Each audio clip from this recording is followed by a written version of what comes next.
کیا آپ جانتے ہیں کہ پاکستان کے پہلے پرائم منسٹر لیاقت علی خان کو ایک جلسے میں گولی مار کر قتل کر دیا گیا تھا؟ لیکن کیوں؟ کیا آپ نے کبھی سوچا کہ ان کا آخری دن کیسے گزرا؟ وہ کن لوگوں سے ملے؟ کیا وہ پہلے سے جانتے تھے کہ ان کی زندگی کو خطرہ ہے؟ اور سب سے اہم سوال، انہیں قتل کیوں کیا گیا؟ آج ہم اس مختصر سی ویڈیو میں جانیں گے کہ آخر یہ سب کیسے ہوا۔ آئیے جانتے ہیں۔ یہ 16 اکتوبر 1951 کی صبح تھی۔ لیاقت علی خان معمول کے مطابق اپنے دن کا آغاز کرتے ہیں۔ اس دن ان کے چہرے پر کچھ الجھن اور پریشانی تھی، جیسے وہ کسی خطرے کا اندازہ لگا چکے ہوں۔ صبح کے وقت انہوں نے اپنے قریبی لوگوں اور حکومتی عہدیداروں سے ملاقات کی۔ ان کی اہلیہ بیگم ریانہ لیاقت علی خان نے بعد میں ایک انٹرویو میں بتایا کہ لیاقت علی خان نے اس دن وائٹ شیروانی پہننے کا فیصلہ کیا، جو وہ عام طور پر خاص مواقع پر پہنتے تھے۔ لیاقت علی خان کو دوپہر میں راولپنڈی کے کمپنی باغ میں ایک بڑے جلسے سے خطاب کرنا تھا۔ انہوں نے ناشتہ کرنے کے بعد کچھ اہم فائلز دیکھی اور پھر اپنی کار میں بیٹھ کر جلسہ گاہ کے لیے روانہ ہو گئے۔ کمپنی باغ میں ہزاروں لوگ جمع تھے۔ لوگ پرائم منسٹر کو دیکھنے اور سننے کے لیے بے چین تھے۔ سیکیورٹی کا نظام انتہائی کمزور تھا، کیونکہ اس وقت پاکستان میں ایسی جدید حفاظتی تدابیر موجود نہیں تھی۔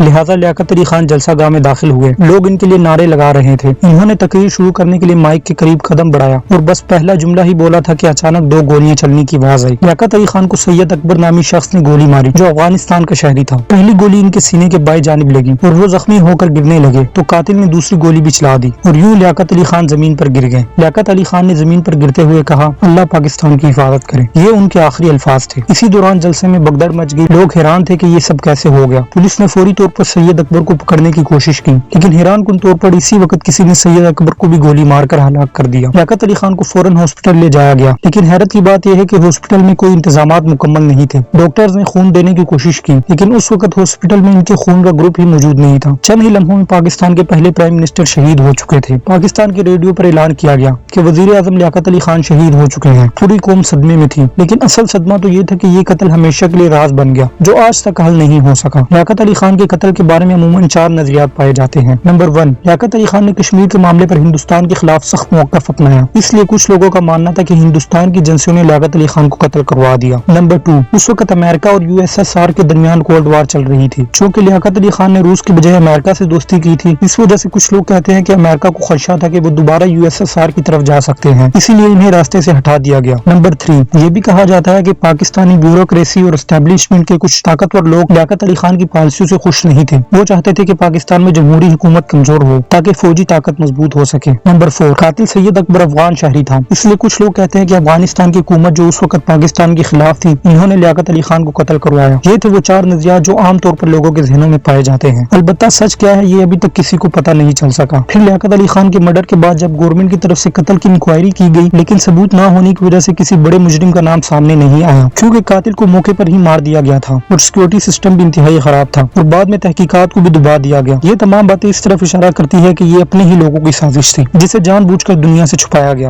تو آخر میں آپ کو کیا لگتا ہے؟ کمنٹ میں اپنی رائے ضرور دیں۔